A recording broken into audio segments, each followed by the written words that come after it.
Pirmām kārtām es gribu Ukrainas tautai pateikt vienu skaidri un nepārprotami. Jūs neesat vieni. Jūs pat tiešām neesat vieni. Mēs esam ar jums. Mēs esam 100% kopā ar saviem brāļiem un māsām Ukrainā. Amerikas Savienotās valstis 100% atbalsta jūs. Arī es 100% atbalstu jūs. Tādi cilvēki kā ASV kongresmenis Joe Wilsons arī ir 100% Ukrainas pusē. Šeit jums ir sabiedrotie, un mēs būsim kopā ar jums līdz pašām beigām.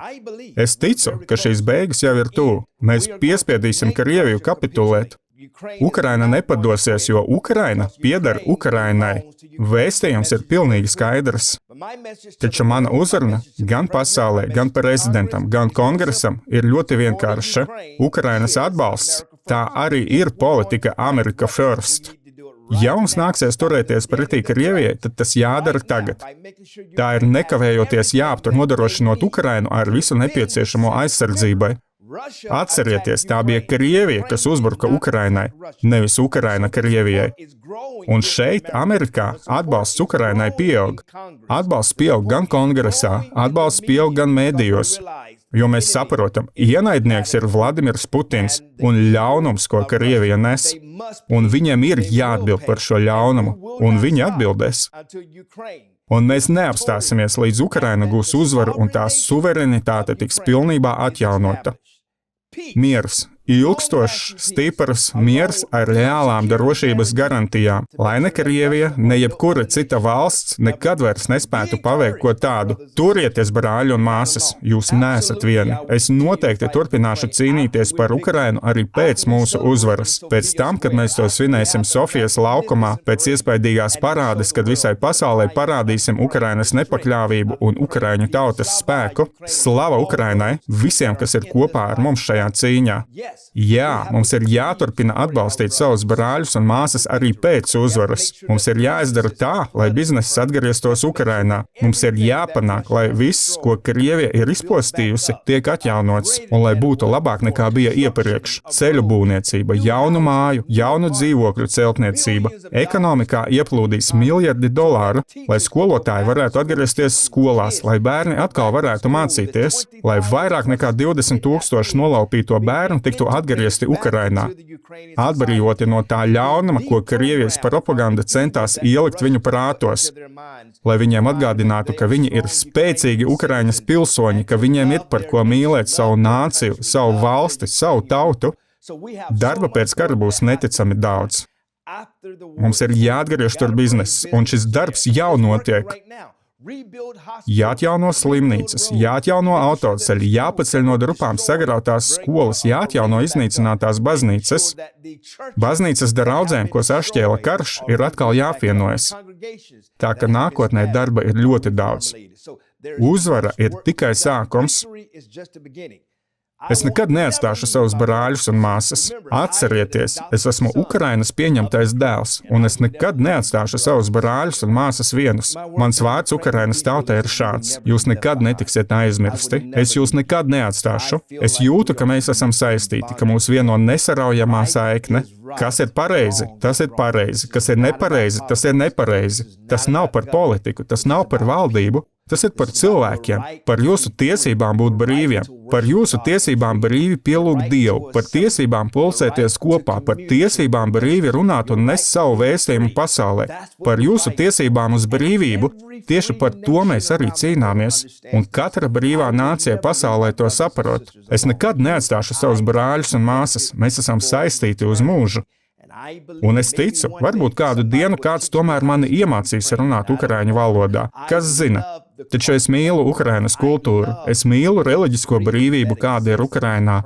Es mīlu to draudzību, to brālību un māsību, ko man ir parādījuši mani ukraiņu brāļi un māsas.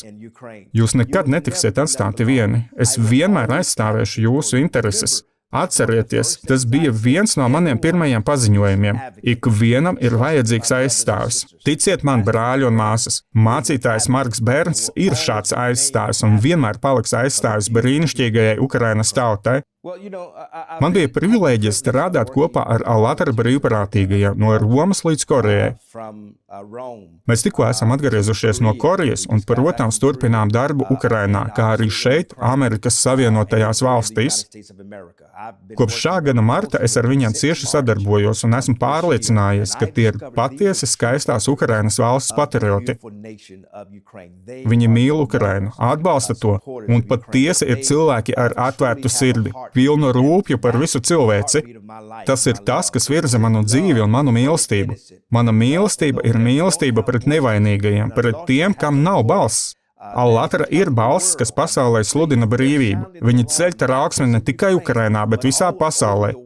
Cīnās Tanzānijā, cīnās Čehijā par mazu meiteni, kura tika izvarota, kā arī par citiem cilvēkiem, kas cietuši no seksuālās vardarbības no tā, kurš sautīgos nolūkos izmantoja Āfrikas bērnus. Viņi šos cilvēkus aizstāv. Tie ir brīvprātīgie, kas rīkojas ne slavas vai bagātības dēļ, bet gan tāpēc, lai nestu pasaulē mīlestības un miera vēstījumu. Viņi aktualizē pat nanoplasmasas tēmu, tos draudus un veselības problēmas, ko tā rada. Šie cilvēki ir īsti humanisti, un man sāp sirds apzinoties, ka viņus vajā ne tikai Krievijā, jo Krievijā viņus tiešām vajā, bet viņus vajā arī Ukrainā. Tas man salauž sirdi. Tie mediji, kas uzbruk prezidentam Trumpam, ir tie paši mediji, kas uzbruk Al-Atara. Tie paši mediji, kas par mani runā neglēmojošas lietas, un tie ir tie paši cilvēki, kuri izplata melus par Al-Atara. Tas ir nekas cits kā nomelnošanas kampaņa. Nesen prezidents Trumps man teica, mācītāji, tu medijos parādies gandrīz tikpat bieži kā es, tāpēc, ka mediji nerunā labus vārdus par tādiem kā mēs, par tiem, kas saka patiesību. Viņi grib kontrolēt savu notikumu versiju. Un tieši tas notiek ar brīnišķīgajiem Al-Atara brīvprātīgajiem. Man ir sāpīgi redzēt, ka viņi cīnās par Ukrainu, bet sastopas ar šādu attieksmi, un es Ukrainas vadībai esmu ļoti skaidri licis saprast. Tie ir mani brāļi un māsas. Viņi cīnās kopā ar mani. Viņi palīdz man palīdzēt jums. Viņi palīdz man nodot jūsu vēstījumu pasaulē. Viņi bez jebkādām šaubām, pilnībā un nepārprotami ir pro-ukrainiski. Un es varu pateikt vienu. Krievija ir nopietni pasarādājusi, un tās federālās drošības dienas ir iesūcies dažādās struktūrās Ukrainā. Ir cilvēki, kuri runā tā, it kā pārstāvētu Ukrainu, taču patiesībā viņi ir Krievijas aģenti. Vēl vairāk. Tieši tā pati sieviete, kura Ukrainā vajāja Al-Atara brīvprātīgos, tagad pati tiek apsūdzēta valsts nodevībā. Pirms dažām dienām es kopā ar Marinu Avcinovu, jūsu prezidenti, parakstīju vēstuli Ukrainas valdībai. Tā jau ir piegādāta, un es ļoti rūpīgi sekoju situācijai, uztarot saikni ar cilvēkiem Ukrainas varas pašā augstākajā līmenī,